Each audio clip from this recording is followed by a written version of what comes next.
Hare Krishna.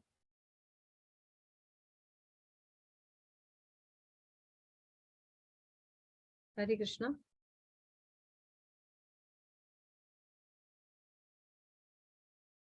Hare Krishna.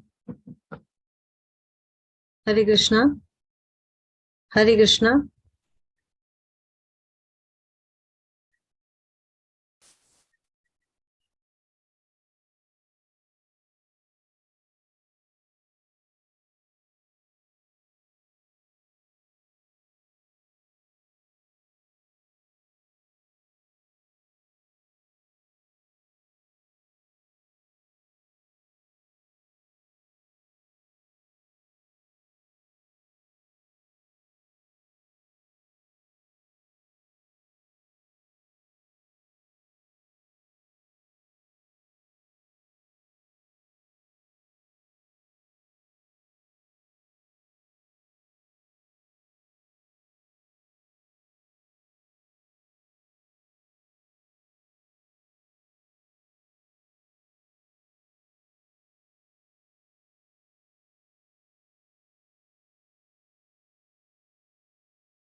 गए थे रास्ता आता है।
We start.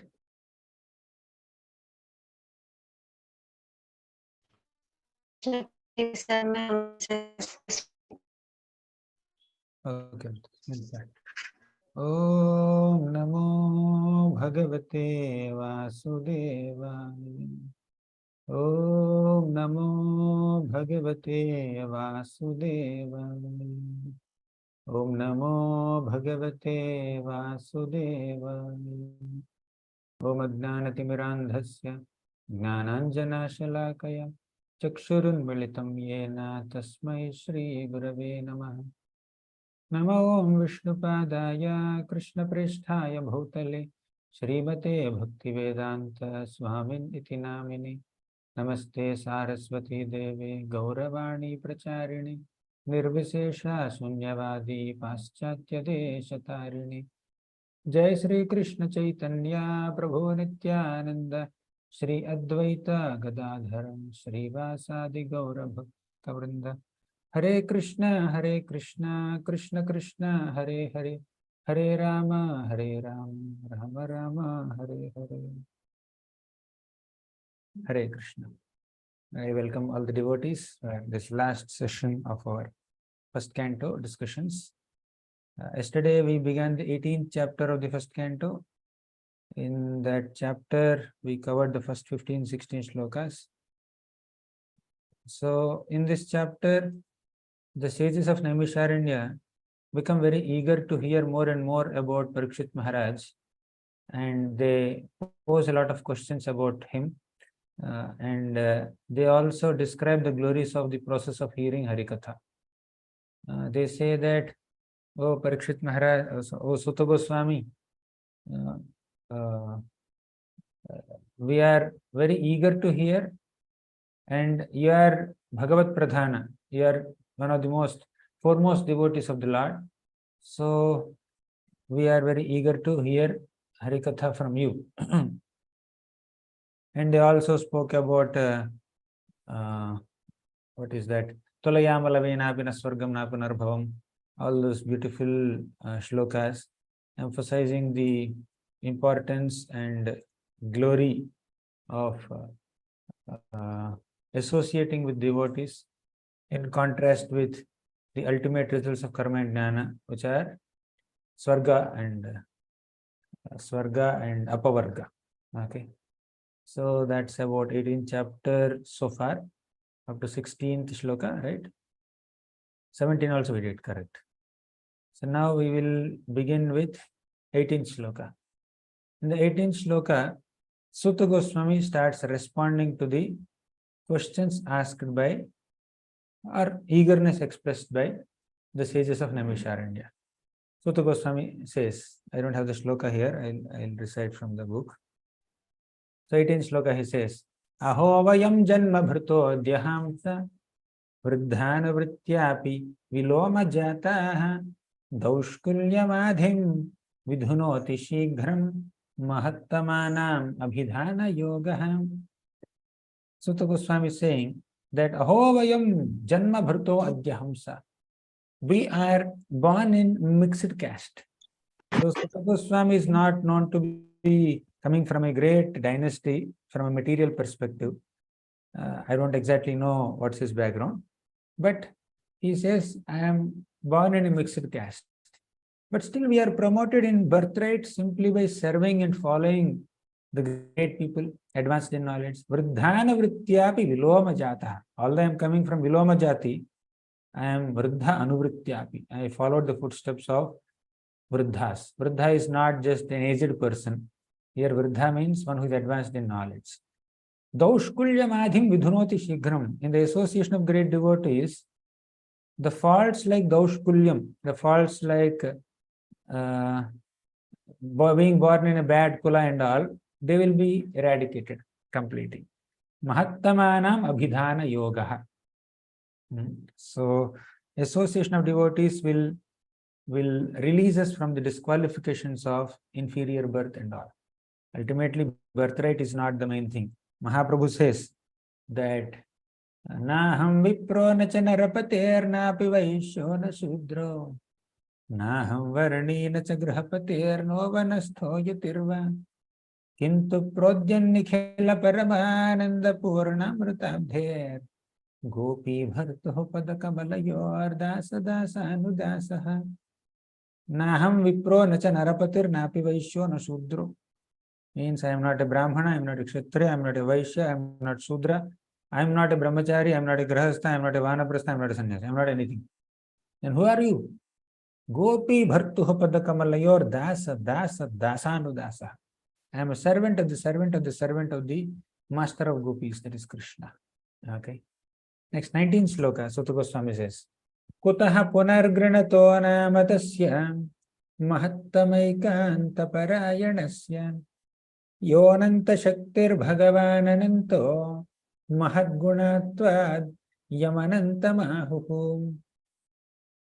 In the 18th shloka, Sutta Goswami spoke about the glory of associating with great devotees.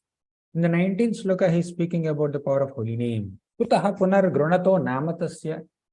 If the association of devotees of the Lord is so powerful, what to speak of the holy name of the Lord? That's even more powerful, right?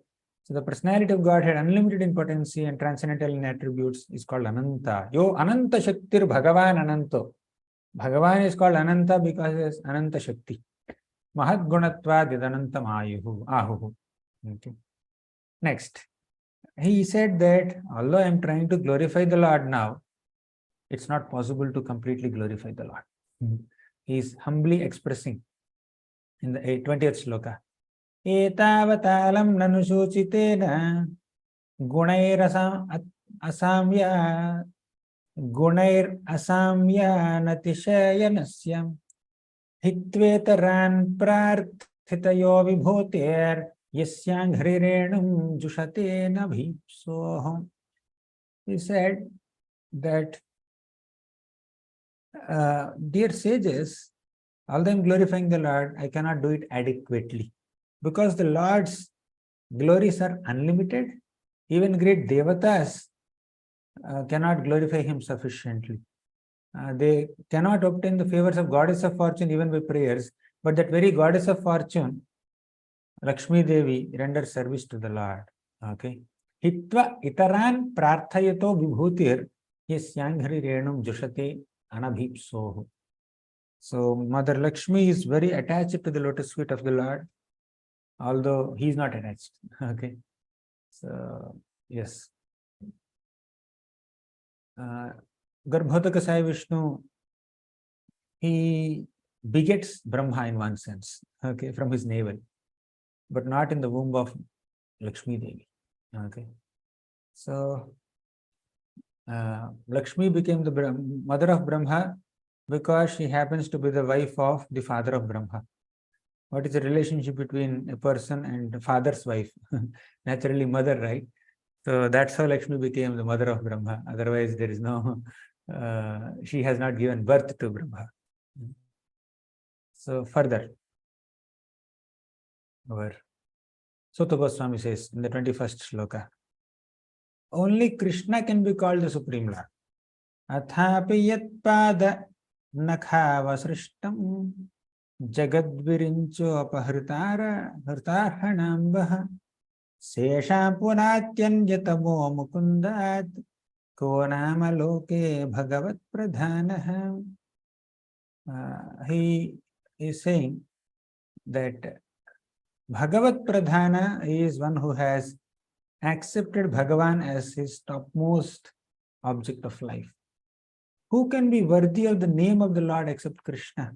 Athapi yat pada nakhava srishtam jagad virinchopa hritarhanambha. So the worthiest object of meditation or worship is Krishna. Even Brahma collected the water emanating from the toenails of the Lord, and Lord Shiva worshipped him, and that very water that washed his lotus feet became Ganga river and purified the whole universe, including Shiva. So who else can estimate the glories of the Lord, and who else can be called the Supreme Personality of Godhead? There are so many shlokas that speak about this theme. In the third canto of Bhagavatam, Kapila says, Yat shaucha nishrita sarit pravarodakena tirthena murnyadhikritena shiva shivo bhut dhyatuh banah shavala shaila nisrishta vajram dhyayechiram bhagavatas charanarabindam.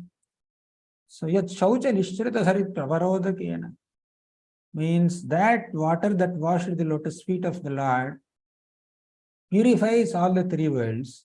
It can purify all auspicious Lord Shiva also. That's the glory of Krishna's lotus feet. The 22nd shloka. Someone can read the meaning of 22nd shloka, translation. Self-controlled persons who are attached to Supreme Lord Shri Krishna can all of a sudden give up the world of material attachment, including the gross body and subtle mind, and go away to attain the highest perfection of the renounced order of life by which non-violence and renunciation are consequential. Hare Krishna. Hare Krishna. So what is the result of attachment to the Lord? Renunciation, non-violence. They're consequential. Okay. Yasmin ahimsopa shamaha swadharma. Ahimsa and upashama means non-violence and pacification. They are just consequences or byproducts by worshipping the Lord. Now, at the end of this whole series of shlokas, towards the end, Sutta Goswami is humbly declaring his limitations. Yeah, I think I don't know so much. You know how he's saying? Aham hi prishtoryamano bhavadbhir achaksha atma vagamotra yavan nabha patantyatma samam patatrinai tatha samam vishnu gatim vipaschitaha. O rishis who are as powerful as sun, I shall try to describe to you Vishnu's pastimes. As far as my knowledge is concerned, very nice analogy he gives. Birds can fly high into the sky as much as their capacity to fly allows them. Okay. So they don't have so much capacity to fly. Some birds, sparrows, they can fly a little high. Crows, yeah, medium. Peacocks, hardly they can fly 10, 12 feet, 15 feet above the ground level, not so much. But eagles, they can fly very high. Vultures, they can fly even high. So different birds fly into the sky according to the capacities that the Lord has bestowed upon them. Similarly, different devotees can glorify the Lord according to their capacities. Not everyone can glorify the Lord in all possible ways. Okay, different devotees can appreciate the Lord from different perspectives, in different features, in different rasas. They share their appreciation. The Lord is unlimited. So the Lord's glories are also unlimited. And the ways in which the devotees can love Him are also multifarious. So naturally, a devotee glorifies the Lord according to the best of his ability. So Suta Goswami says, I don't have so much ability, but let me try. That's why we should understand that speaker shouldn't think that he's doing a great job in delivering the whole world. Speaker should understand that it is Krishna who is giving him the power. And audience also should not expect the speaker to be working encyclopedia. Okay. So any question, just ask. Any question, just ask. Yeah, you can ask questions. That's good. That's wonderful. But speaker is not a question box. Therefore, when we hear Harikatha and speak Harikatha in the right mood, naturally we experience that nourishment. But when we just see the whole speaking and hearing exercise as an information gathering or information transmitting exercise, that's how Krishna Katha would be. Okay, nourishment is missing. Now, 24th sloka onwards, we see that storyline. Parikshit Maharaj goes for hunting. From here, storyline begins. So, rest of the canto is only story of Parikshit Maharaj. Suta Goswami begins to describe the story. So, Parikshit once went to hunt in the forest, and Parikshit Maharaj became thirsty. Ekada dhanurjamya vicharan mrigayan vani mrigan anugatah shrantah shuditas trishito vrisham. He became very perturbed with hunger and thirst as he was hunting in the forest. He became fatigued. See, interestingly, the person who could tolerate the heat of Brahmastra within the womb of his mother is unable to tolerate the urge to drink a cup of water in his hunting. It's irony, right? The whole story begins with a astonishing, surprising, and unbelievable, inconceivable thing. So, right at the onset, I would like to mention that this whole episode of Parikshit Maharaj's awkward situation is nothing but a, what to say, it is just a arrangement of the Lord. It's not that Parikshit had the habit of insulting Brahmanas, and it's not that Parikshit Maharaj can become thirsty. It just by the arrangement of the Lord, by the will of the Lord, Parikshit did this mistake and kept in such an awkward circumstances of being cursed by an not innocent, arrogant boy, 5-year-old kid, and he had to die within 7 days. All this is unprecedented. All this is ordained. Nothing of this is a mistake of Parikshit. It's just an arrangement of the Lord. Just like Arjuna was kept in a bewildering situation, confusing situation, so that Bhagavad Gita can come to all of us. Similarly, Parikshit is kept in a bewildering circumstances so that Srimad Bhagavatam is available for all of us. Okay. So the bewilderment of great souls also is a result of the Lord's arrangement, and it will give unlimited lessons to all of us. Okay.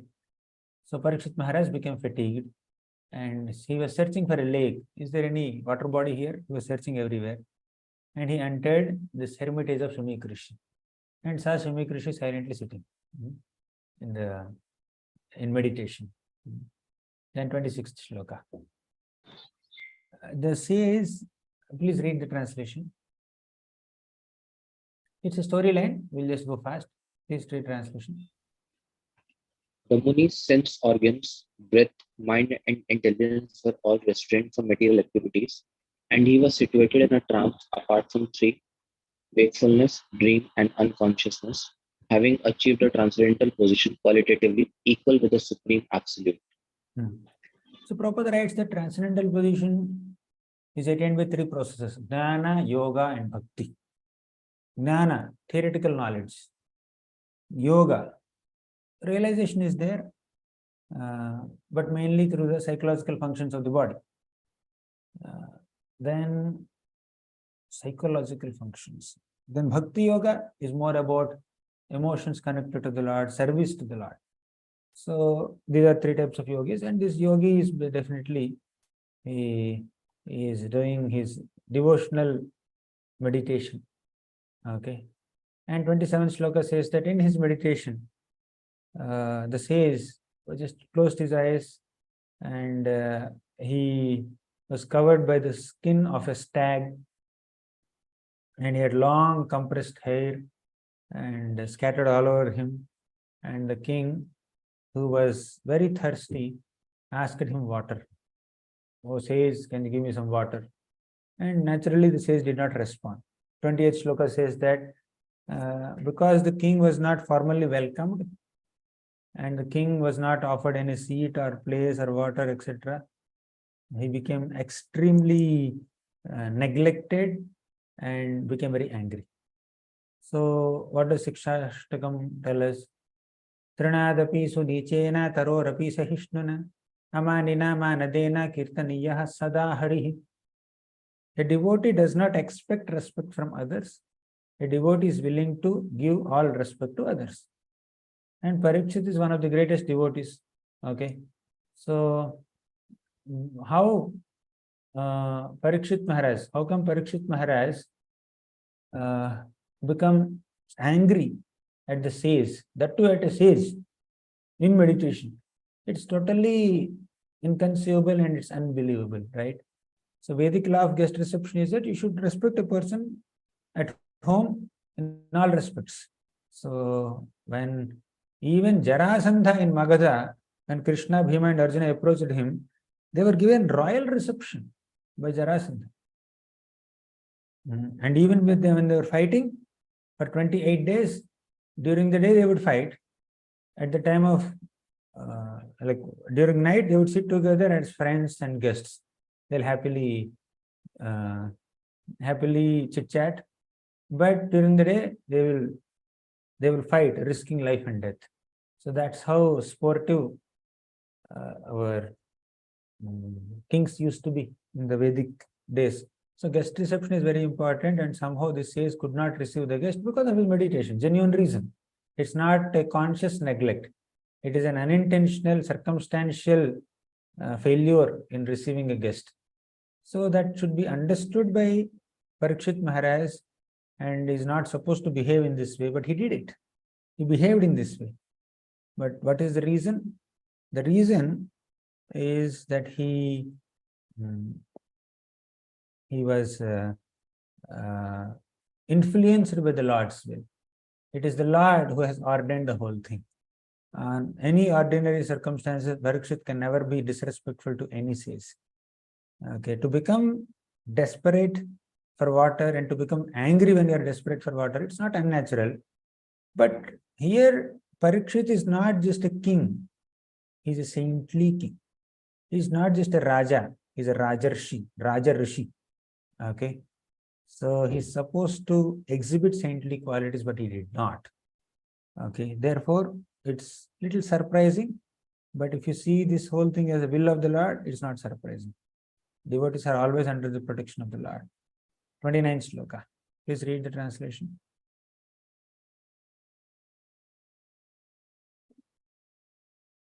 O Brahmanas, the king's anger and envy directed towards the Brahmana says was unprecedented, being that circumstances had made him hungry and thirsty. 30th sloka. Parikshit Maharaj then picked up a lifeless snake with his bow and angrily placed it on the shoulder of our Shami Rishi. And he started contemplating. He returned back. He went back to his kingdom, Parikshit Maharaj. After insulting the sage, he went back to his kingdom. Then Parikshit started thinking. He was thinking that how can I do that? How did I do that?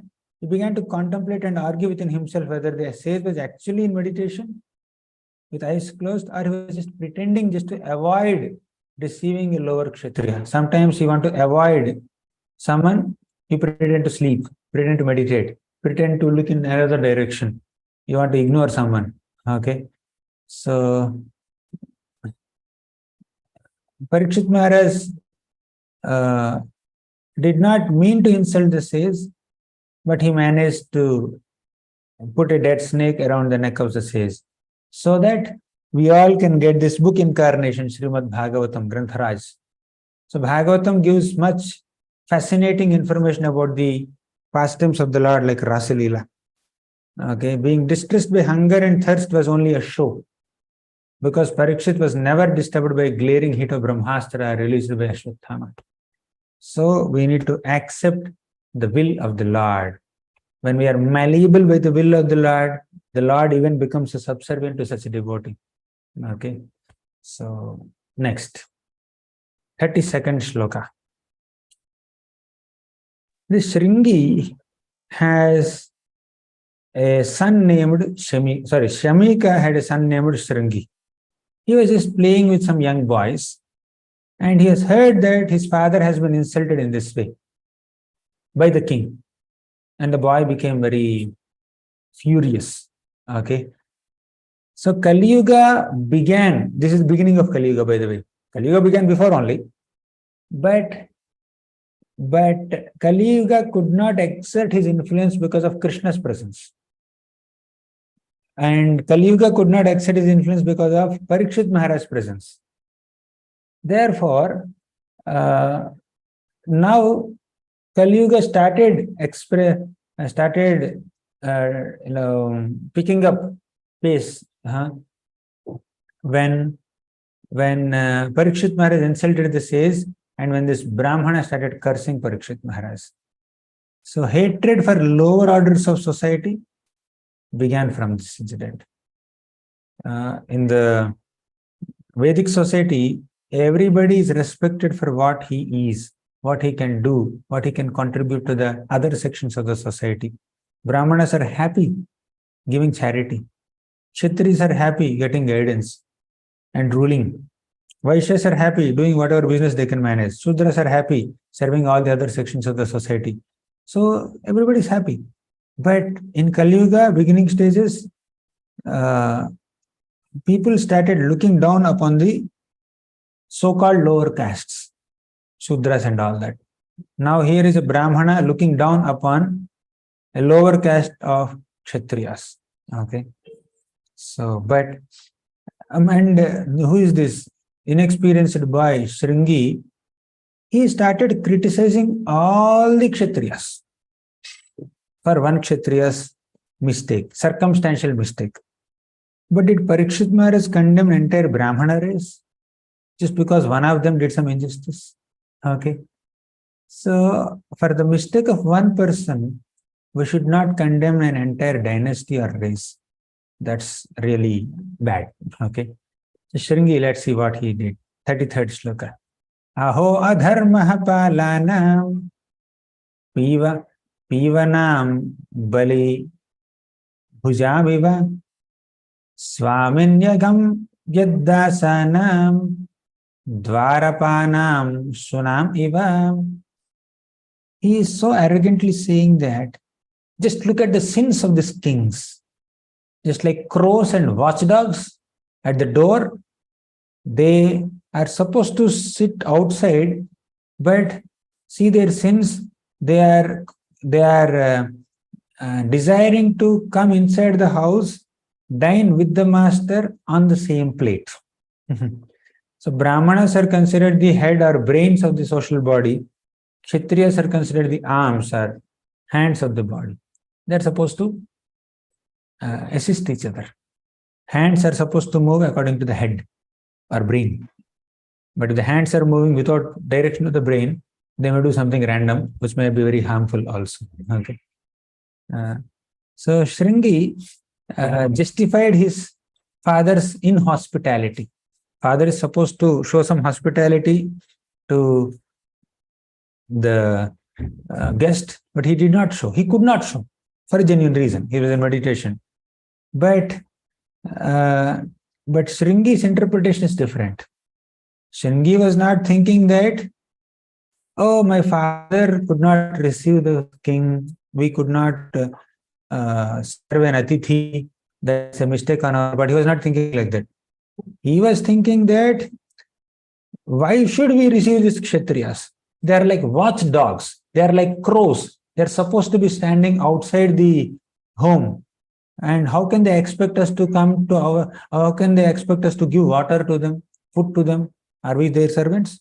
He is just showing pride. So the descendants of Kshatriya, kingly orders, are definitely designated as watchdogs. They must be kept outside the door. How can they expect to come inside the house and claim to dine with the master on the same plate?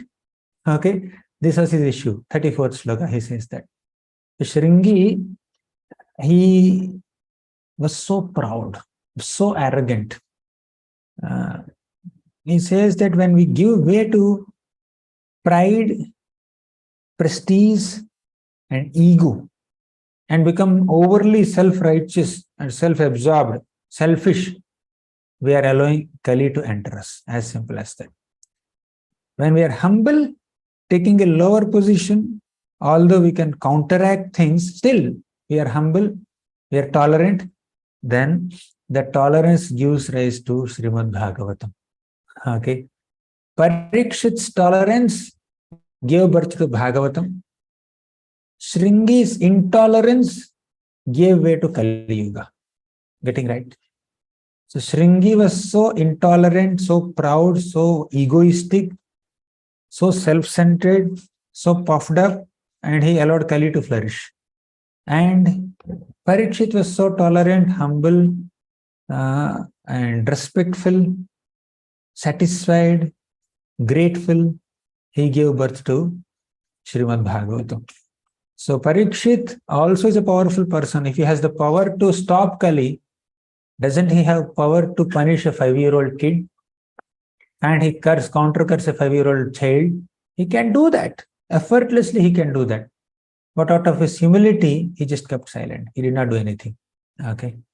So although our mind is screaming inside, if we can manage to keep our mouth shut, then that is tolerance, which is not of a very high quality tolerance. But when we are keeping our mouth shut, but internally also no mind is not screaming. That is real tolerance. Getting right? So basically, when somebody does not have the ability to counteract a situation and he just keeps quiet, but internally he is just burning, that's a problem. But internally or externally, there is no anger, there is no bitterness, there is no unpleasant attitude only. So tolerance for Parikshit Maharaj was effortless. It's not that he has to put a lot of effort to tolerate it. He effortlessly tolerated it. Okay. So that is Parikshit. 35th sloka.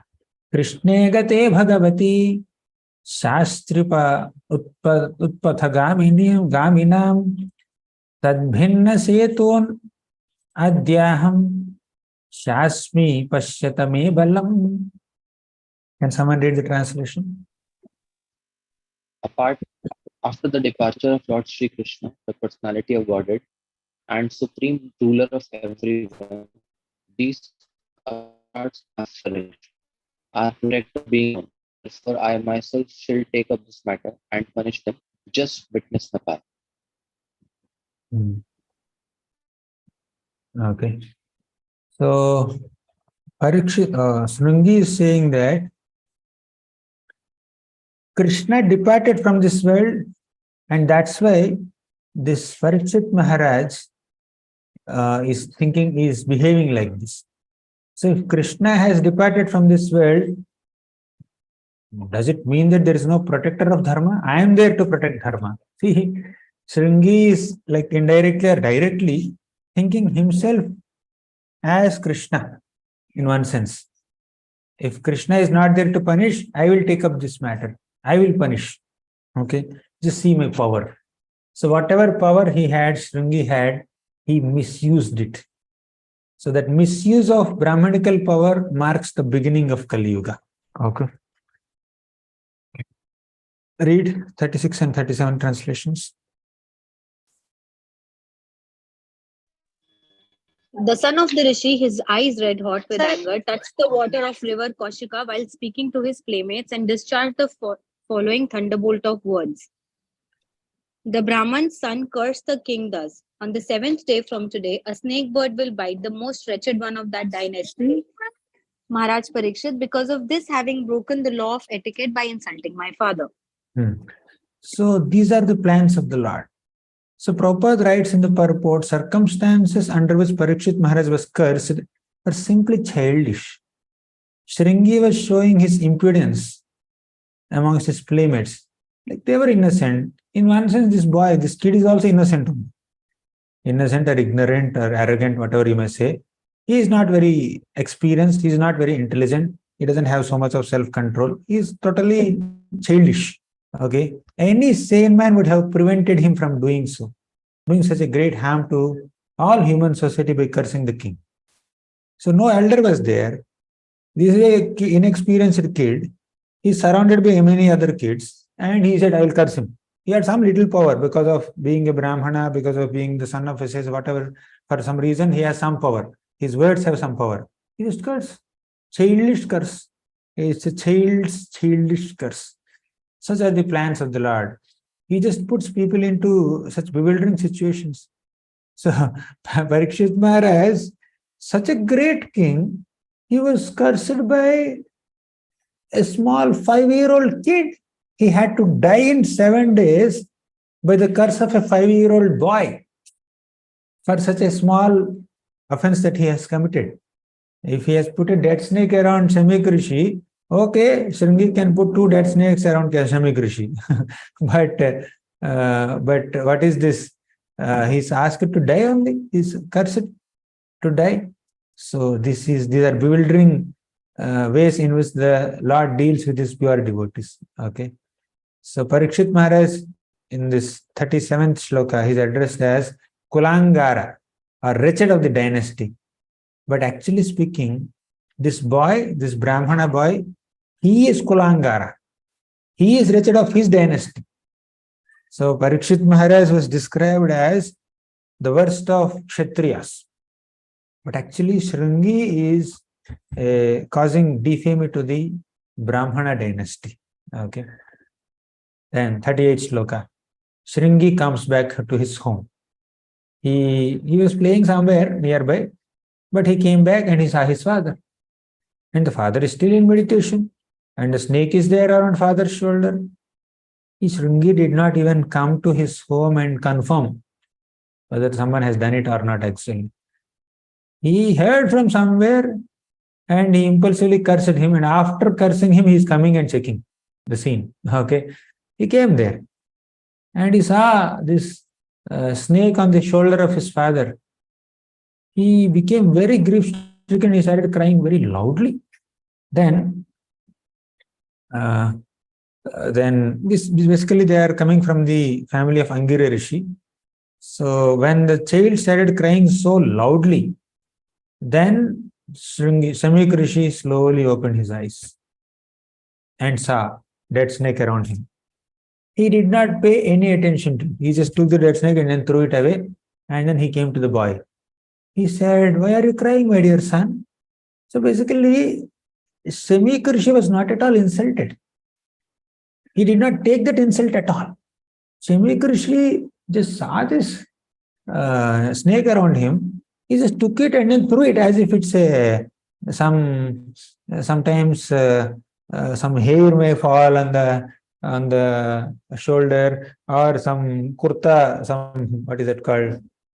Some cloths, some small thread may fall on the shoulder, remove it. Paying no heed to it, absolutely no attention to it. Okay. But Shringi did not do like that. He was not negligent of this. But Shamik Rishi was negligent. He said, I don't mind. He threw the red snake and asked, my dear son, why are you crying? And Shringi started explaining everything. And Shamik Rishi started regretting. 41st sloka. Nishamya Shaptam Atadarham Narendram Sabrahmanona Atmajamabhyanandyat Aho Batam Ho Mahadadyati Kritam Alpiya Sidroha Ururda Modruha Dhartaha. So Shamik Rishi is saying, can someone read the translation, please? The father heard from his son that the king had been cursed, although he should never have been condemned, for he was the best amongst all human beings. The rishi did not congratulate his son, but on the contrary, began to repent, saying, Alas, what a great sinful act was performed by my son. He has awarded heavy punishment for an insignificant offense. For an insignificant offense, a very significant curse is given to him. Small offense, but heavy punishment. So generally, the punishment should be very less compared to the offense committed. Punishment should never be disproportionate to the offense committed. If the mistake is this much, you can punish this much. Maybe you can punish this much. But the mistake is this much, punishment is that much. Okay. One dead snake kept, not even live snake, one dead snake kept around. That too in a little, distressful situation, because he's so hungry, he's so thirsty, he's so fatigued, and nobody is responding to him. Out of frustration, he just kept a dead snake. Nothing was intentional. Parikshit never intended to curse, but this never intended to insult the sage. But the boy was totally impulsive. So then the father started regretting. He said the king should never be condemned like that. And that too, Parikshit is not an ordinary king. He is a great Mahabhagavat devotee. So the rishi did not congratulate him. He did not say, yes, you have done the right thing. That fellow has to be cursed. The Shamik Rishi never said like that. He said, what a great sinful activity you have committed. So our Shamik Rishi was regretting for his son's offense. He is not considering Parikshit Maharaj's activity as an offense. He is only considering that his own son has committed an offense to the king. So who is higher and who is lower doesn't depend on one's caste or creed. Who is high and who is low depends on how much devotion one has and how much culture one has. You see this? Prabhupada writes in Krishna book, a person's greatness has to be estimated by his ability to tolerate provoking situations. That's how you estimate a person's greatness. If you are getting affected by some provocation, then you are not great. But if you are able to tolerate provocations, then you are great. A person's greatness has to be estimated by his ability to tolerate provoking situations. So tolerating provocations, tolerating temptations is the symptom of a great person. Okay. Great person should tolerate provocations and temptations. Those people who are not great, they give in to temptations and they invite tribulations. Okay. Tolerate temptations and terminate tribulations. That's the slogan. Okay. So, anyways, 42nd and 43rd slokas, Shamik Rishi speaks about the glories of great kings. Navai Nrabhirnara Devam Parakhyam Sammatumarhasya Vipakva Buddhe Yattejasa Durvishahena Gupta Vindanti bhadranya kuto bhaya priya prajaha. My boy, your intelligence is immature, and therefore you have no knowledge about the king. He is as good as Krishna in the sense that he is representing Krishna very effectively. He is never to be placed on an equal footing with a common man. When somebody comes and then does it, okay, you can punish him, you can curse him, but he is a king, as good as the Lord. He's never, you're never supposed to consider him ordinary. The citizens of the state live in prosperity because they are under the protection of such great kings. Sometimes when we are angry and arrogant, we don't acknowledge the greatness of people. When we are so self-righteous, when we think we are so great, we become self-appointed jury panel of everybody's activities. We become judges and punishers and chastisers, dandadhara of everyone else.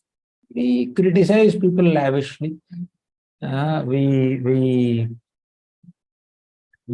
start blaming people, criticize people, cursing people, correcting people, giving feedbacks very freely. You know, Chitraketu Maharaj gave a free feedback to Lord Shiva. That too how? Publicly, loudly, while laughing. It's very unpleasant, extremely unpleasant. So, Parikshit Maharaj is a great Mahabhagavata king. His position as a devotee is way higher to this Brahmana boy. But without understanding the greatness of the person whom he is cursing, he is just cursing. Okay. So, next, 43rd shloka. Alakshyamane naradeva namni rathangapana ayamangalokaha tadahi chaura prachuro vinankshyati araksyamano vivaruthavat kshanat. Please read the translation.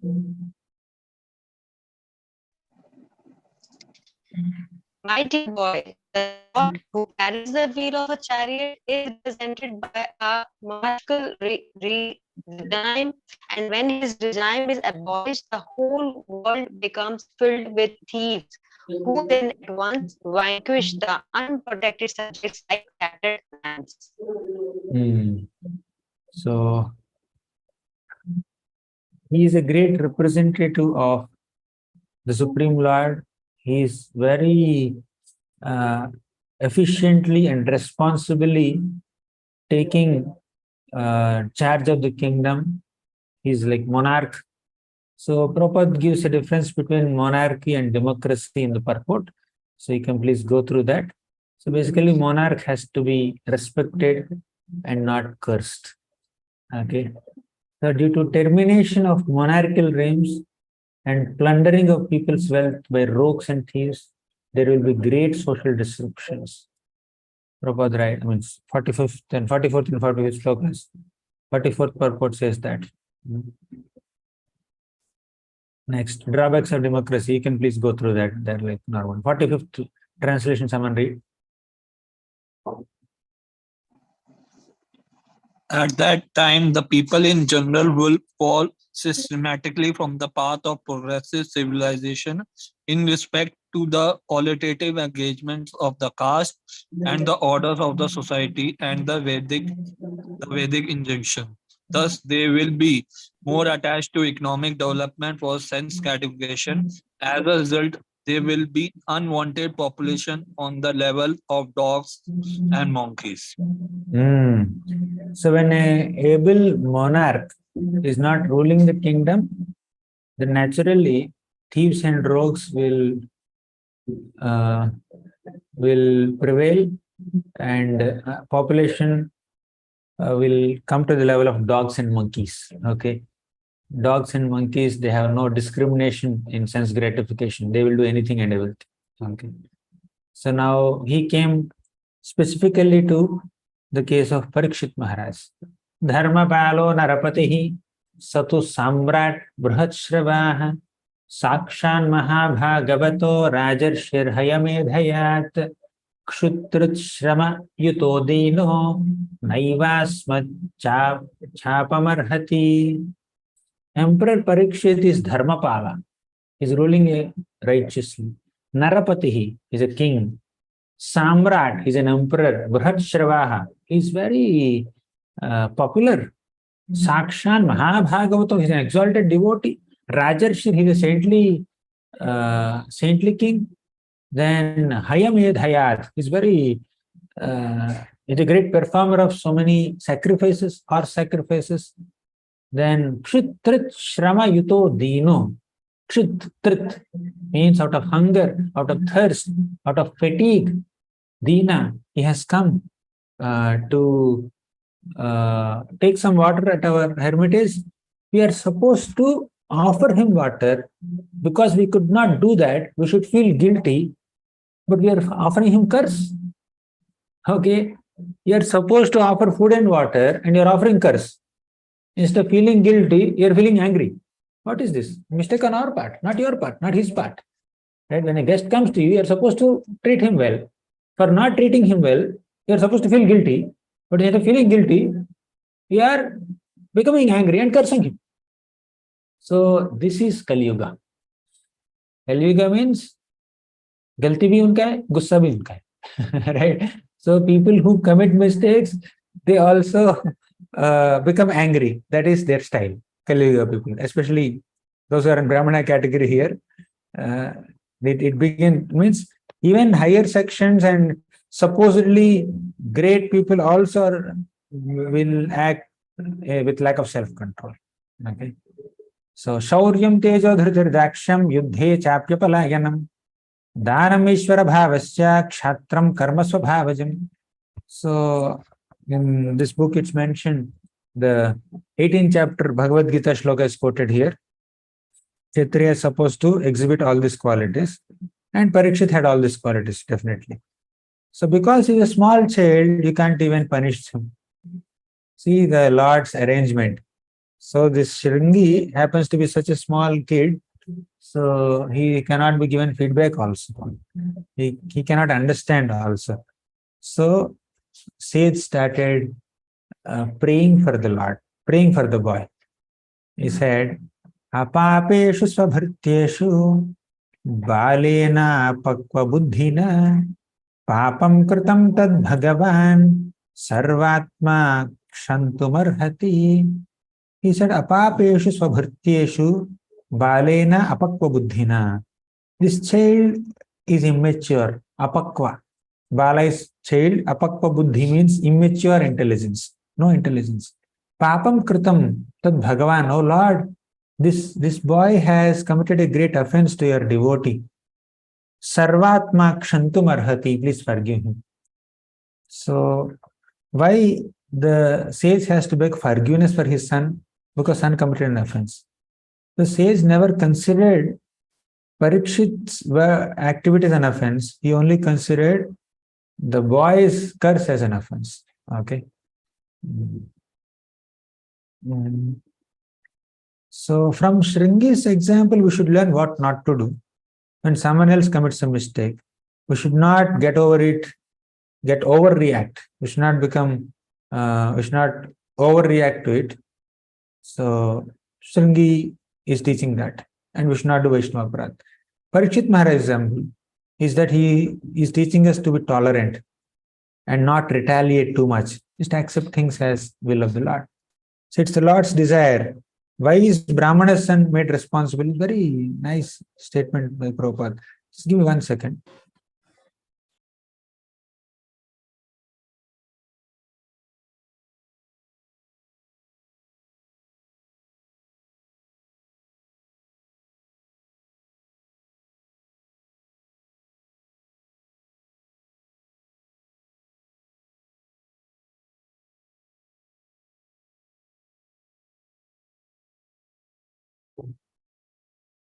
Hare Krishna. So it is the Lord's desire. Why is this Brahmana's son made responsible? Answer is, offensive act or curse is done by child. And child should be excused very easily, even if he does a grave mistake, because a small child, right? So the prayer of the father is accepted by the Lord. Okay, this is how he managed. Next, why Brahmana community as a whole was made responsible for allowing Kali into worldly affairs? Answer is given in Varaha Purana. Demons who acted inimically towards the Lord. Can you someone read it from the purport? Varaha Purana passage. Demons who acted inimically. This is from the 47th purport. Demons who acted inimically toward the personality of Godhead but were not killed by the Lord were allowed to take birth in the families of Brahmanas to take advantage of the age of Kali. The all-merciful Lord gave them a chance to have their births in the families of pious Brahmanas so that they could progress towards salvation. But the demons, instead of utilizing the good opportunity, misused the Brahmanical culture due to being puffed up by vanity in becoming Brahmanas. The typical example is the son of Shamika Rishi, and all the foolish sons of Brahmanas are warned hereby not to become as foolish as Shringi and be always on guard against the demoniac qualities which they had in their previous births. The foolish boy was, of course, excused by the Lord, but others who may not have a father like Shamika Rishi will be put into great difficulty if they misuse the advantages obtained by birth in the Brahmana family. So Prabhupada quotes from Varaha Purana that demons who acted inimically towards the Lord, they were not killed, but they were allowed to take birth in Brahmana families. Okay, in Kali Yuga. So that's the background. Okay, 48th sloka is very, very important. Tiraskrita vipralabdhaha shaptaha kshiptaha ta api nasya tat pratikurvanti tad bhaktaha prabhavopihi. Tiraskrita vipralabdha. When a devotee, whether he is defamed or cheated and cursed, shaptaha, kshipta, disturbed, hata api, even if he is killed also, he is never inclined to take revenge. He is never inclined to avenge themselves. Means, yesterday also we discussed, what did Dharma Bull say? He simply said that, I don't point out anyone as the cause of my problem. Some say karma is the cause, some say kala is the cause, some say svabhava is the cause, some say daiva is the cause. So many causes are pointed out, but I can't exactly say who is the cause. Therefore, it is apratarkyat anirdeshat. Krishna is the cause of all causes. In similar lines, Parikshit Maharaj, he accepted this curse upon him as ordained by Krishna, and he did not hate Shamik Rishi or Shringi for cursing him. He accepted the curse. He did not hate the people who apparently caused the curse, because problems come to us not from people, but through people. When a postman comes and gives you some courier in which you got a certificate that you received a great award, Guinness Book Award, Dobi. So he gave you a courier with a great news to you. You're so happy. You can thank the postman, but you may not bring him in, wash his feet, and say that you have given me. Thank you for awarding this. Award he did not give. He only posted it. He is only courier man. Okay. Similarly, if the courier man comes with a death news, your so and so very dearest friend or relative died, departed, or some other very severe bad incident happened, he came and communicated that to you. Will you hate him? Will you slap him? Will you beat him with shoes? No, right? He's just a messenger. Similarly, even though we get problems and troubles in this world through people, we should understand, we should not hate them. Nobody can cause trouble without we deserving the trouble. As simple as that.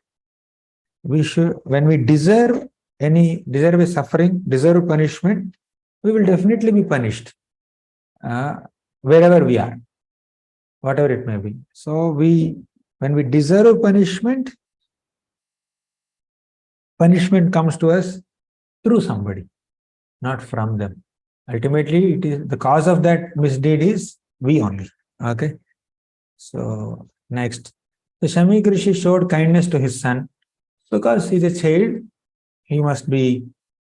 You can learn all lessons from Shringi's behavior, but at the same time, we should understand that he's a small child.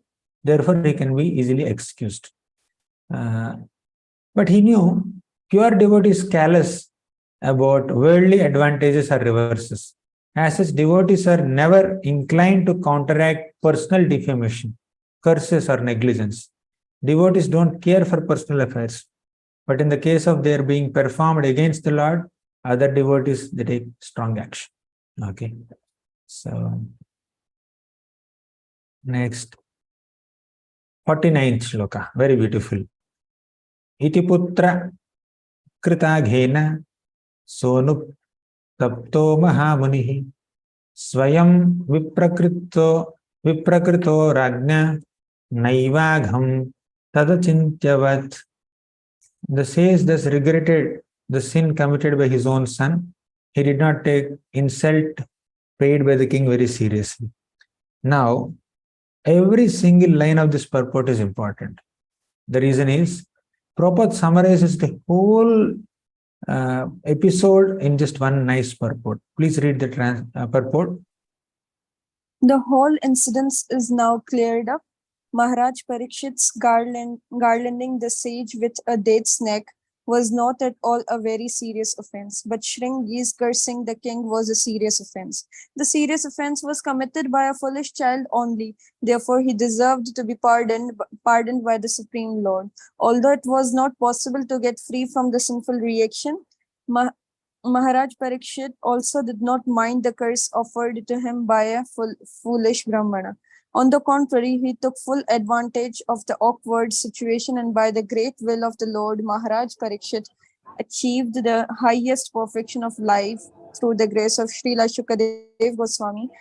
Actually, it was the desire of the Lord, and Maharaj Parikshit, Rishi Shamik, and his son Shringi were all instrumental in fulfilling the desire of the Lord. So none of them were put into difficulty because everything was done in relation with the Supreme Personality. Everything is done in relation with the Supreme Lord. Prabhupada at least 10 times he says, it is the will of the Lord, it is the will of the Lord, it is the will of the Lord. Yeah, we take a lesson. We should not insult Brahmanas. That's a lesson for us, definitely. But at the same time, this Parikshit Maharaj has done it out of will of the Lord, not exactly because of his own arrogance. Okay. So, and he's detached. So Parikshit is detached from the curse because although he's cursed, he did not mind it. And Shamik Rishi never took the offense done by Parikshit seriously. Okay. Prabhupada writes in the 50th purport, generally the transcendentalists, even though engaged by others in the dualities of the material world, are not distressed, nor do they take pleasure, but they are transcendental engaged. Okay. Thank you. We completed 18th chapter. Now we'll start the 19th chapter. So 19th chapter.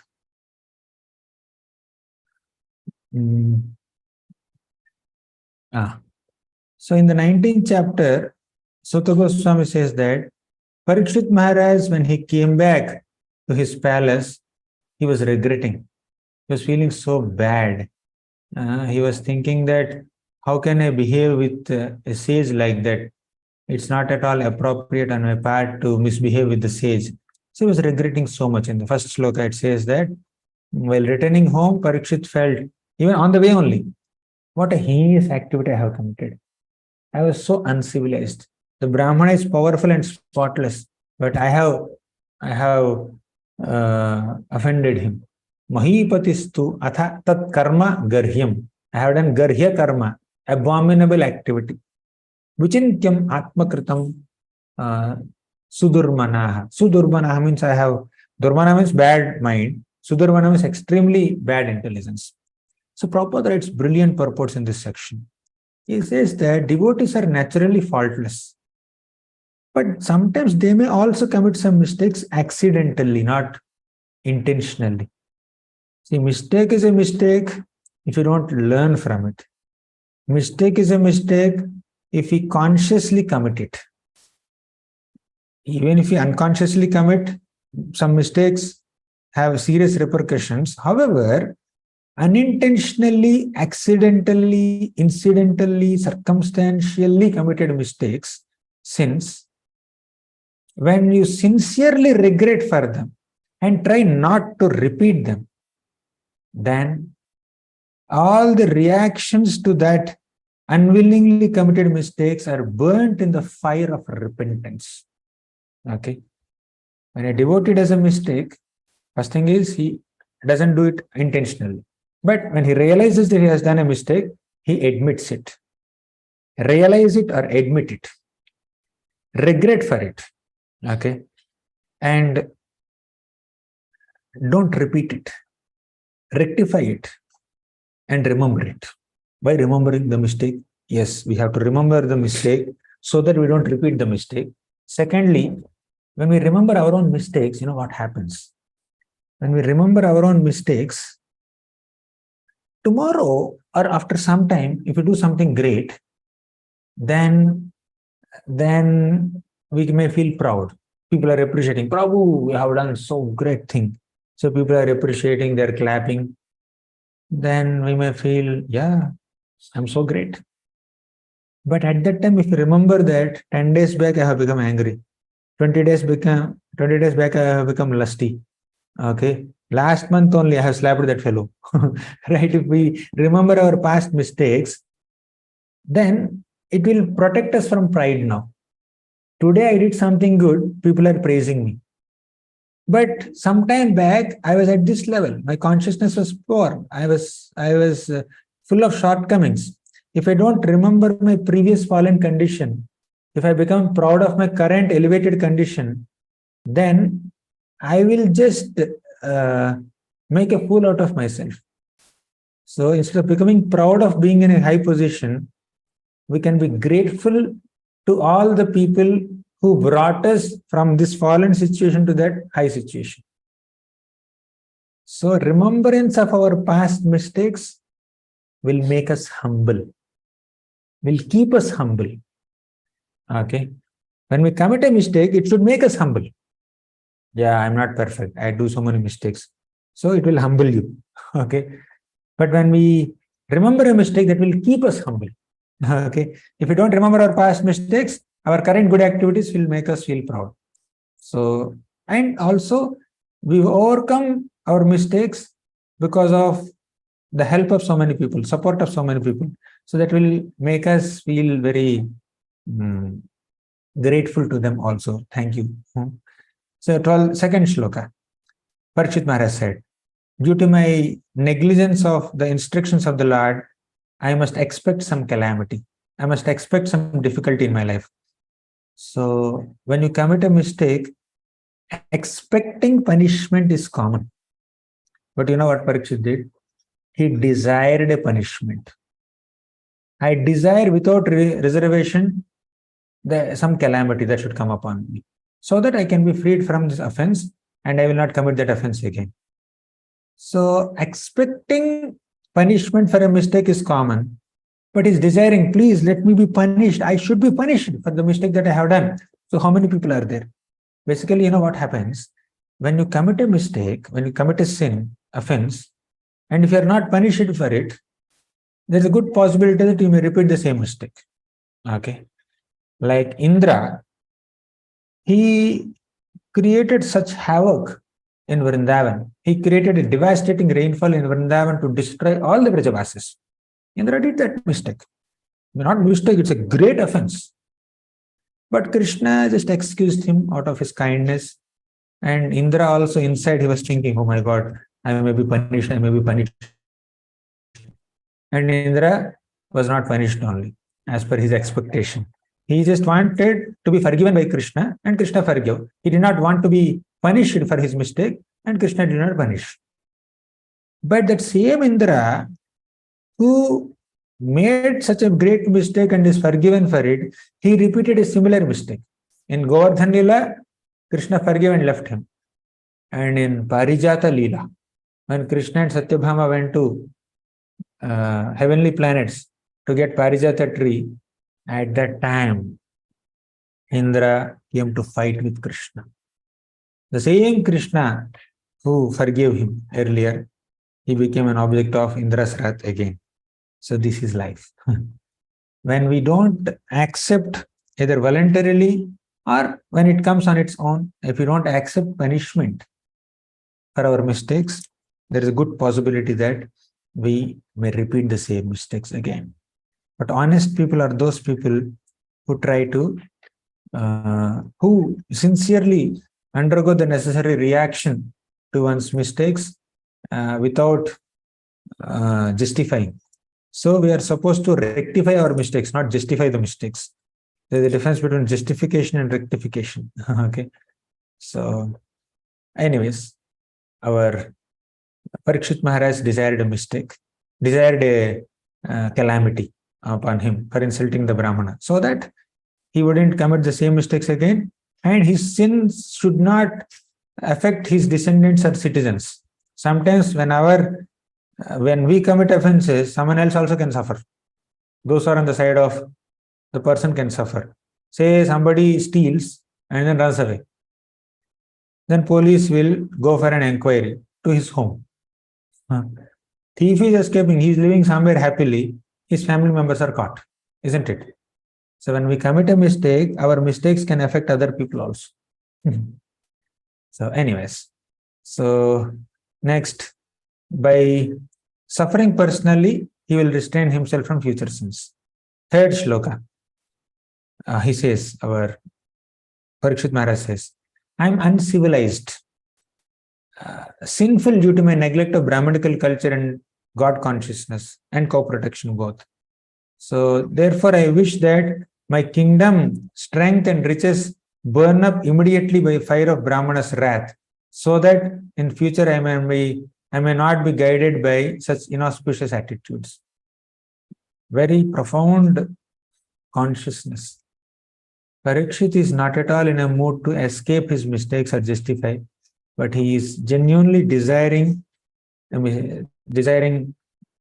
punishment. So fourth shloka. By this time, as the king was repenting, a disciple of Shamik Rishi came there. His name is Gauramukha. Shamik Rishi had sent him. Gauramukha, go and inform Parikshit Maharaj that he is cursed to die within 7 days because of the bite of a snake bird. And Gauramukha came and informed him. Then Parikshit Maharaj accepted this curse as a good news. His immediate response is, oh, I'm cursed. I was expecting punishment, but not such a severe punishment. I don't want to kill. I don't want to die within 7 days. Let me go and negotiate with Shamik Rishi.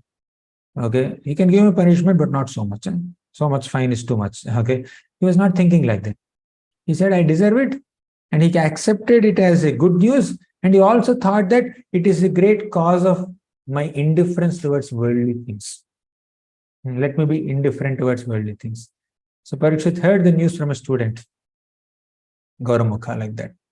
So, but I have a question here. Parikshit Maharaj is regretting so much. Did he go to Shamik Rishi and say, sorry, I'm sorry, I did a mistake. Sorry, I offended you. Why did he not say apology? Can anyone guess the reason for it?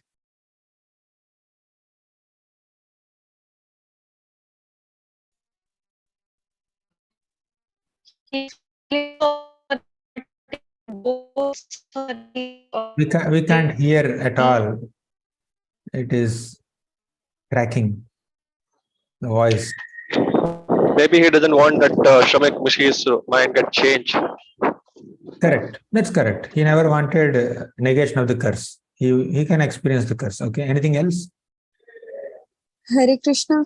Maybe Maharaj Parikshit felt so regretful that he don't want him to show his face out of regretfulness. Maybe. That's there. He definitely felt ashamed. But however ashamed he is, he can go and say sorry, right? What blocked him to say sorry? Maybe he was experiencing a sort of rectification. The real reason is that Parikshit Maharaj felt that the Shamik Rishi must be embarrassed already. The way Gauramukha came and communicated the news of this curse to Parikshit Maharaj was filled with regret, guilt. Our dear Guru Shamik Rishi is feeling so morose and so sad, and he's feeling so guilty that his son has cursed you in this way. He's regretting for whatever has happened to you. With great apologies, unconditional apologies, he told me to inform you about this curse. Sorry. So like that, Shamik Rishi felt ashamed that his son misbehaved with the king in this way. Now, if Parikshit Maharaj goes and says sorry to Shamik Rishi, then Shamik Rishi will feel even more guilty, even more ashamed, even more awkward, even more embarrassed. So, to not embarrass the sage further, Parikshit Maharaj kept quiet. See, when we do some mistake, we should say sorry, naturally, apologize. But if our saying sorry makes other people uncomfortable, we should not just bother them. Sorry. You say sorry once, fine, close the matter. But some people just run behind you, saying sorry 100 times for their small mistakes, and their sorry will bother you more than the mistake that they have committed, right? So basically, in saying sorry or not saying sorry, a Vaishnava is one who is very sensitive to the emotions of another Vaishnava. Sometimes while saying sorry also, we can be very ruthless and insensitive. Sorry, sabke samne. 100 people are there. I am really sorry. And what will the person think? Okay. So sometimes in humbling oneself also, we do it in a very crude way that it bothers other person even more. Okay. So anyways, he did not want to embarrass the sage, and he never wanted the nullification of the curse. So he just accepted it as a blessing in disguise. Okay. He did not go and say sorry. So, and he also felt that this death notice is a great benediction. He was very fortunate to get 7-day death notice. Many times we don't even get 7 minutes also. Suddenly, on a road accident, a person will die. Suddenly, no plans for departure, but he just dies. Parikshit had the good fortune of being informed that he will die in 7 days, so that he can utilize the 7 days in a more effective way. Okay. So Parikshit Maharaj became very determined to perform devotional service now. Okay, he sat down firmly on the bank of Ganges. Actually, he gave his kingdom to Janamejaya. Then he went to Ganga. He sat there. He started meditating on the Lord, and he said, 6th shloka, Yavailasat Shri Tulasi Vimishra Krishnangrirenva Vyadhikambu Netri Punati Lokan Ubhayatra Seshan Kastamna Seve Tamarisha Banaha Yavailasat Shri Tulasi Mishra. So he sat on the bank of Ganges. And what is the speciality of Ganges? Ganges means Ganga river. She carries the dust of Krishna's lotus feet, because naturally Ganga emanates from the lotus feet of the Lord. Ganga river has dust of Krishna's lotus feet. Second, Yavai Lasat Shri Tulasi Mishra, because Tulasi leaves are always there at the lotus feet of Krishna. Ganga that emanates from the lotus feet of Krishna also carries the fragrance of Tulasi leaves. Okay. So he sat on the bank of Ganga. Next, Parikshit Maharaj had full determination. 7th shloka says that he was completely determined to fast for these 7 days and fast until death, basically.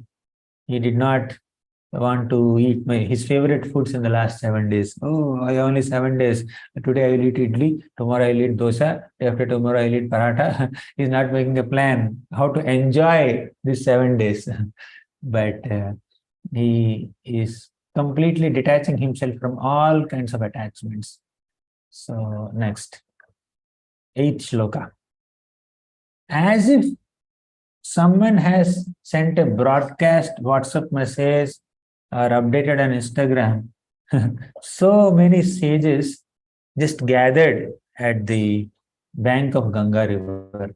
Hearing or knowing, somehow they came to know that Parikshit is going to give up his body within 7 days. And definitely they could guess that Parikshit will be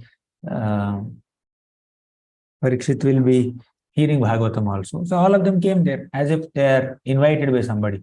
Okay, on the plea of pilgrimage, they came there. So many sages came there, not one or two.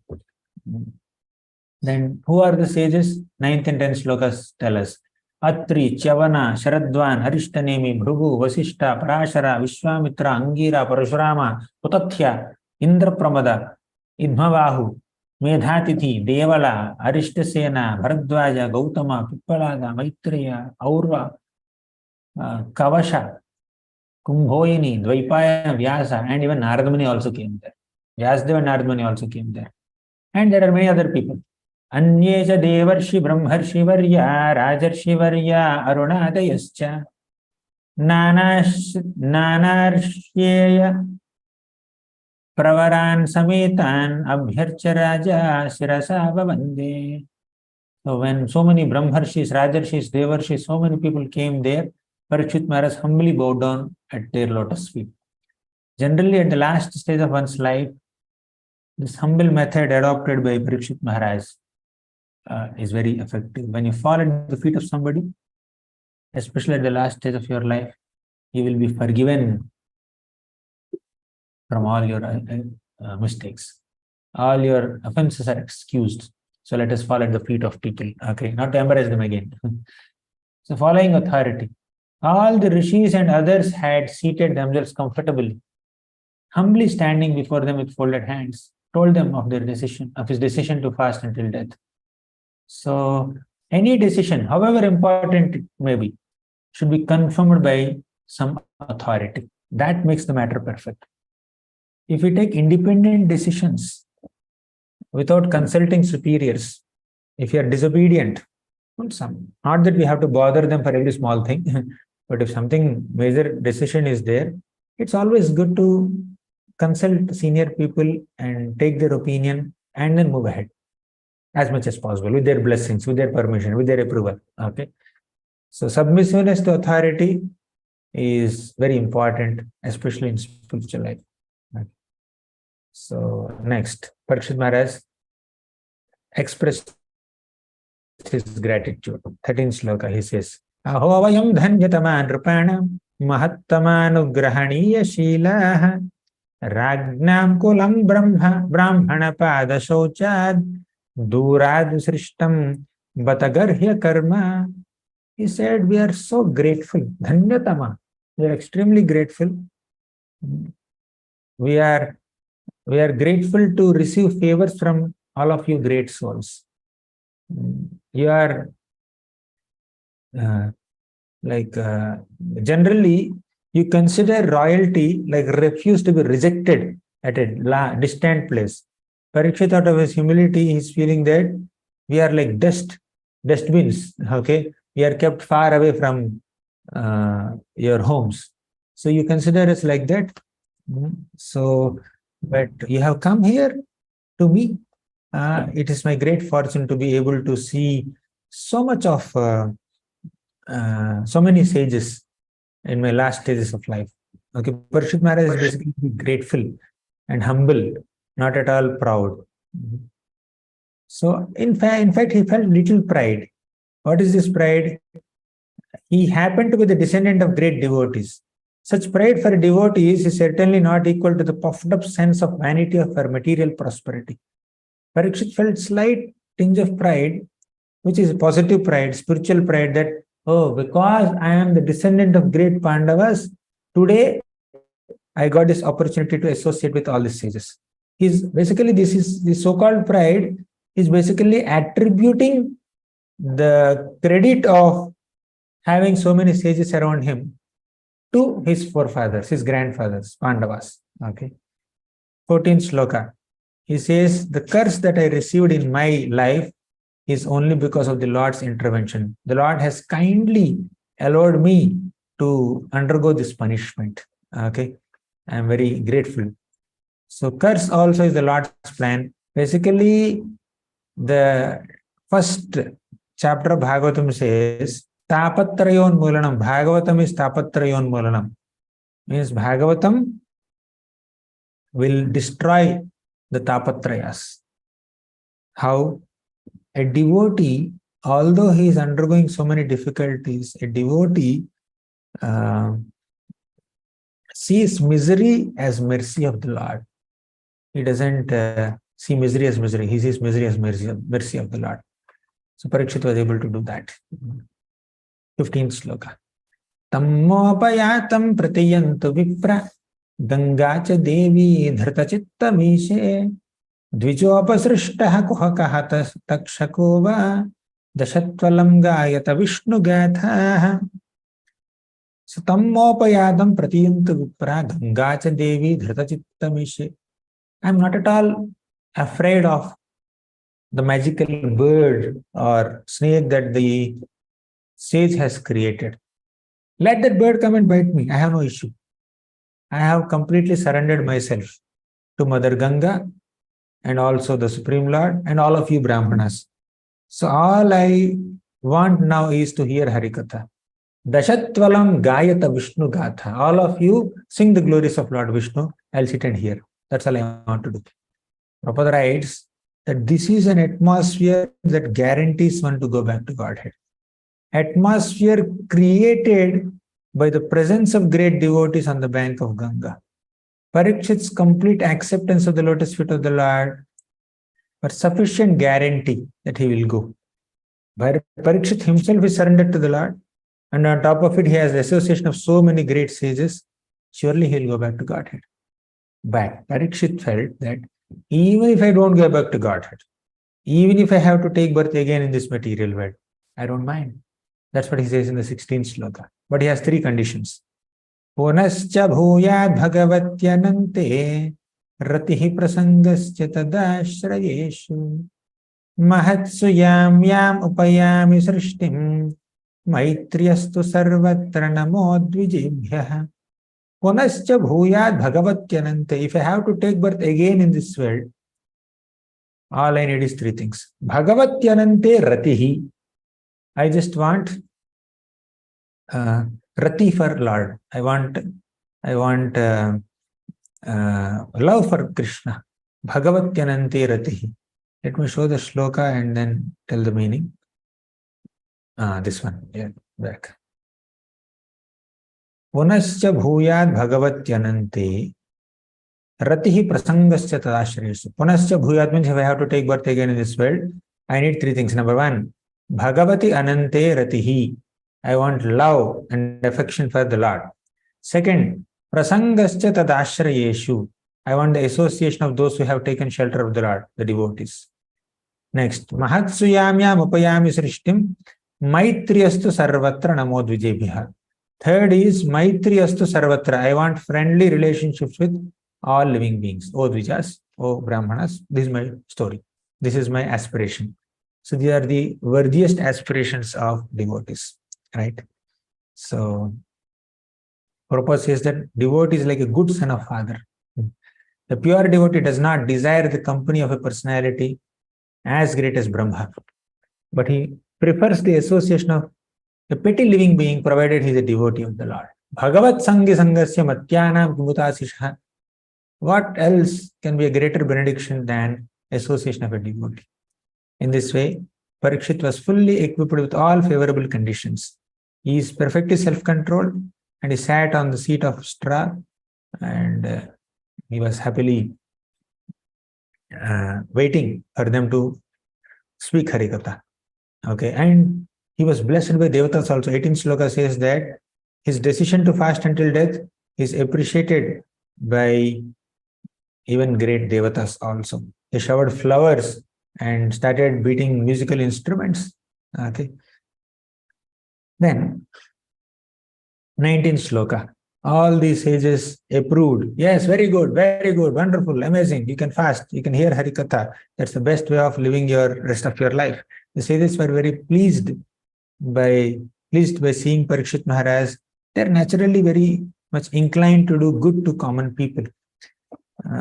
When a devotee is advancing in bhakti nicely, other devotees become happy, take pleasure. Okay. Then Parikshit gave up throne, like Yudhishthira Maharaj gave up throne. In 20th shloka. Someone read the translation, please.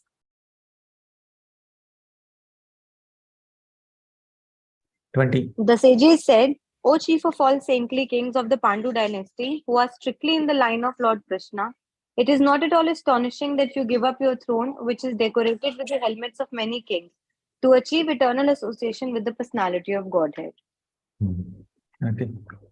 So, Nava idam rajarshi varya chittam. So, devotee said, it's not at all astonishing that you have given up your throne. You are coming from such a wonderful dynasty. It's so natural for you to just give up everything. Okay. Detachment is very natural for those who have devotion. Because they have attachment to Krishna, they naturally become detached from matter. Okay. 21st shloka. We shall all wait here until the foremost devotee of the Lord, Parikshit, returns to the supreme planet, attains liberation. So all the sages decided to stay there only, to be with Parikshit. When a great devotee of the Lord passes away, there is nothing to be lamented because the devotee is destined to enter the kingdom of the Lord. Okay. The 22nd shloka. Ashritya tadrishi ganavacha parikshit samam madhuchyud guruchavya likam abhashatan tainan abhinandya yuktan susrushamanas charitani Vishnoho. So then the sages responded. Can someone read the translation of 22nd shloka? All that was spoken by the great sages was very sweet to hear, full of meaning, and appropriately presented as perfectly true. So, after hearing them, Maharaj Parikshit, desiring to hear of the activities of Lord Krishna, the personality of Godhead, congratulated the great sages. Okay.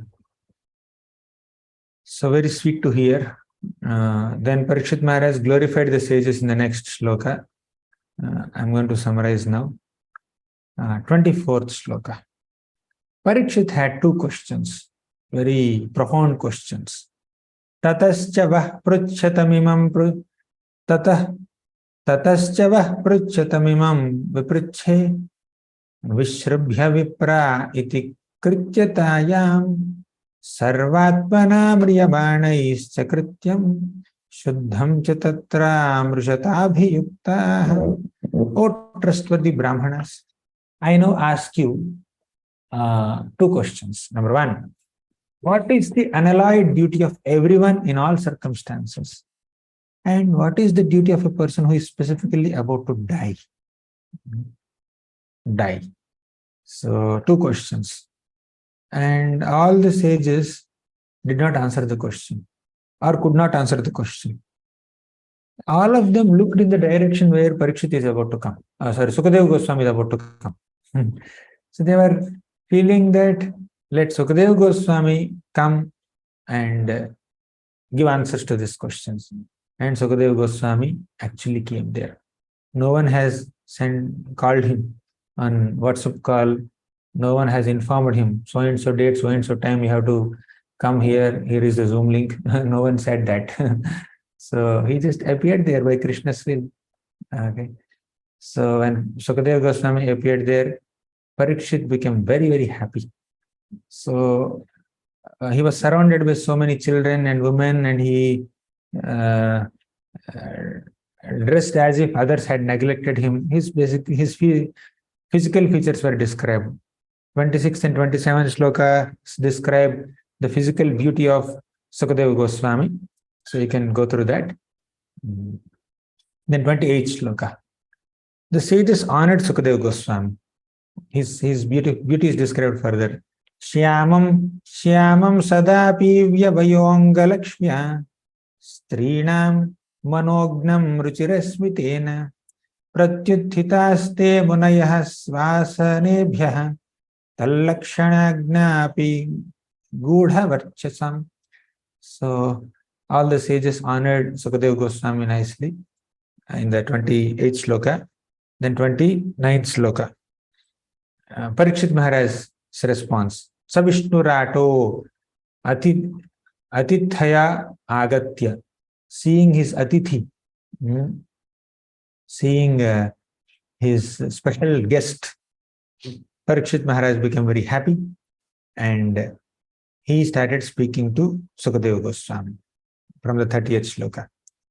That Sukadeva Goswami is outstanding amongst all the sages.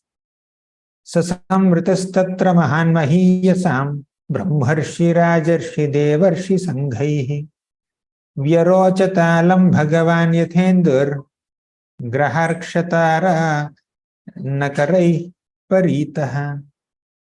So he said, Sasamritastatra mahan mahiyasam.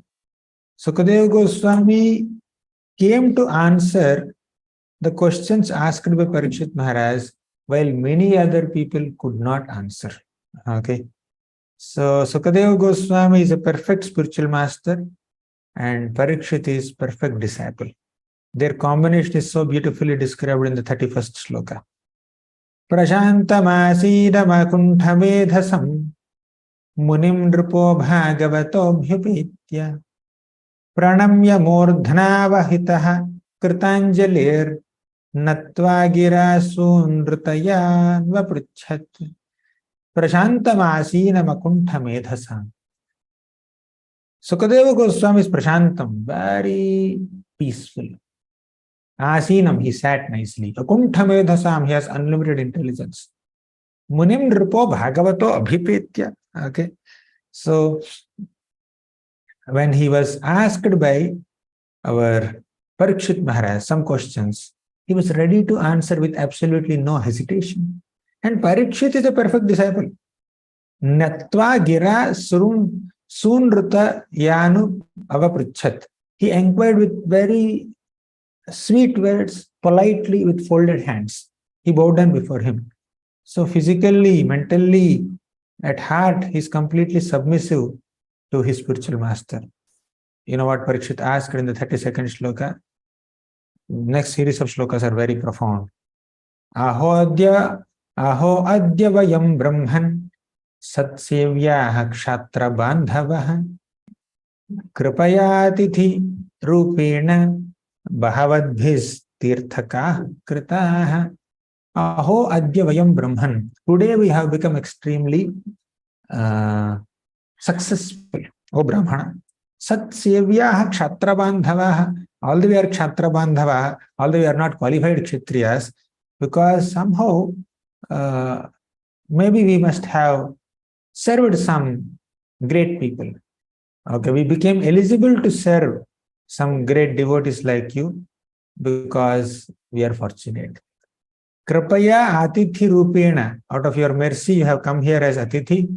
Bhavadbhis tirthakaha kritaha, and you have made this whole place as place of pilgrimage. So although Parikshit is a qualified kshatriya and a Mahabhagavad devotee, he is humbly considering himself as a kshatra bandhava. I am not a qualified kshatriya. This is the humility of Parikshit. So Parikshit further says, Yesham samsmaranat pumsam sadyah shuddhyanti vaigrahaha impunardarshana sparsha pada shauchasanadibhihi. Yesham samsmaranat pumsam, just by remembering a devotee once, sadyah, immediately, shuddhyanti vaigrahaha, one's house is completely purified. Kim punar darshana sparsha. Then what to speak of darshana and sparsha? What to speak of seeing the sage and touching him, pada shauchasanadibhi, and washing his lotus feet. Okay. As atheist cannot remain before the Lord, so sins cannot remain in the presence of a great devotee like Parikshit Maharaj. And he says, like Sukadeva Goswami. And Parikshit further says, my dear Sukadeva Goswami, you are so kind upon me that you have appeared here out of your intense mercy And you don't stay at anybody's house more than the duration required to milk a cow. That's all. Okay. So cow milking time only is the duration for which you can stay. Okay.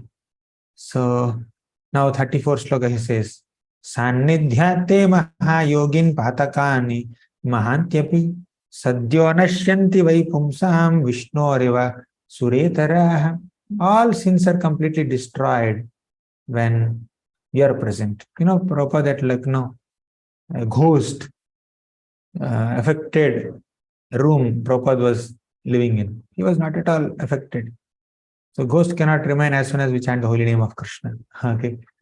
So then out of his humility in the 35th sloka, Parikshit is saying that because we are descendants of Pandavas, you showered some mercy upon us. He's just attributing the credit of receiving Sukadeva Goswami in his house, or when he was about to depart, he was attributing that credit to Pandavas only. A devotee is not claiming credit. A devotee is transferring credit. And he acknowledges Krishna's mercy also. 36th sloka. Anyatha te avyakta gater darshanam naha katham ranam. Because Krishna is very merciful upon me, he allowed me to see you. Okay. So only because of Krishna's grace that we got to see you. So I have a question now. What is that question? Very exciting question. Can you please show me the way of perfection of human life, especially for a person who is about to die? Yat shrotavyam atho japyam yat kartavyam nirbhik prabho smartavyam bhajaniyam va bruhi yadvapi paryayam. Yat shrotavyam, what are we supposed to hear? And smartavyam, what are we supposed to remember? Atho japyam, what are we supposed to speak or chant? So what are we supposed to hear, chant and remember? What we are not supposed to hear and chant and remember? Viparyayam. I just want to know these two things from you. And he said, Sukadeva Goswami began to reply, and entire Bhagavatam is a reply to these two questions, ultimately. So as we complete the first canto of Bhagavatam at a little faster pace. Thank you so much for your kind attention. And please forgive me if I could not do justice because of exhaustion and all that. Today also, 6 hours. This is my third class today. Each class was easily 2 hours. Anyways, thank you very much for giving me this opportunity to associate with you. Hare Krishna. Granthara Srimad Bhagavatam ki jai, Srila Prabhupada ki jai. Any questions or final comments?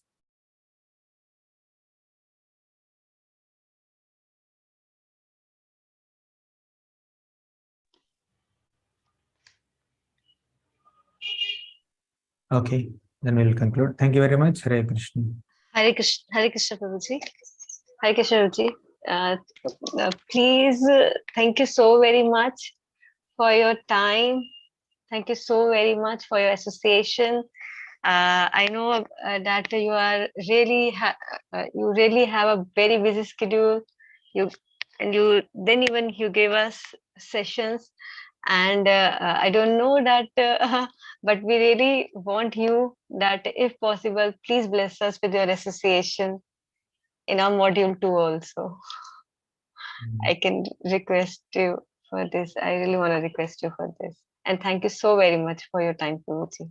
Thank you. And please bless all of us that for whatever, we really want to grow. We really all are very sincere devotees. We really want to grow in Bhakti. We really want to know the scriptures. And I know the desire of all the devotees. They are really sincere.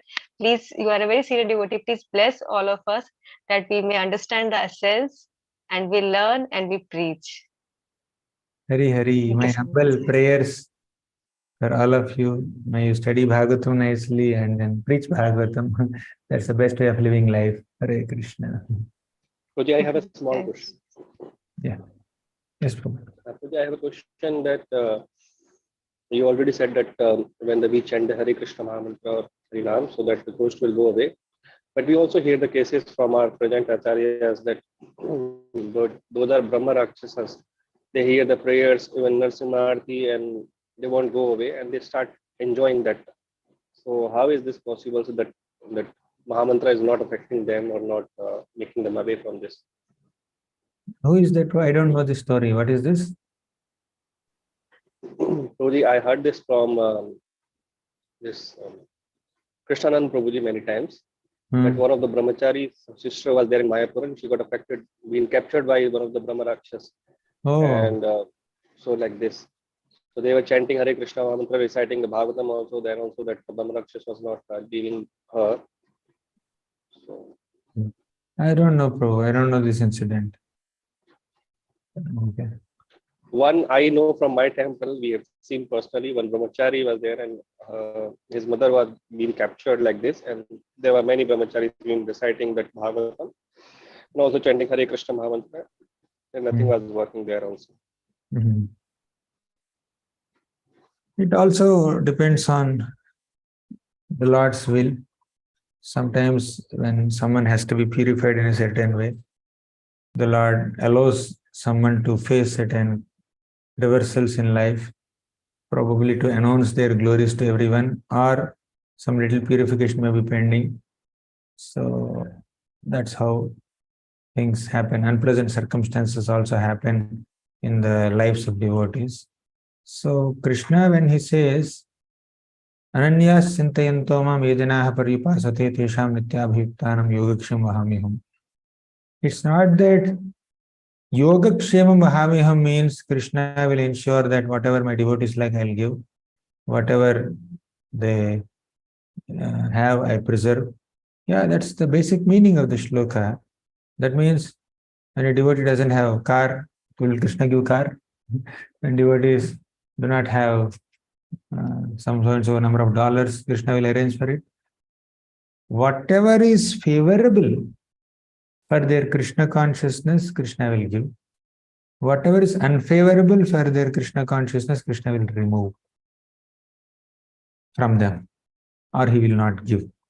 So, if some purification is pending for a Vaishnava, if the devotee has to be purified of certain shortcomings or anarthas or offenses, the Lord may allow the devotee to face some reversals. Or even if they are completely pure, the Lord will still allow them to face some reversals, just to show that despite of so many troubles, my devotees will not give up their service to me. Right? So, two cases: pure devotee, practicing devotee. Practicing devotees suffer for their purification, pure devotees suffer for their glorification. Okay. Thank you very much. Hare Krishna. We'll meet again. Krishna willing. Thank you so much. Hare Hare. Hare.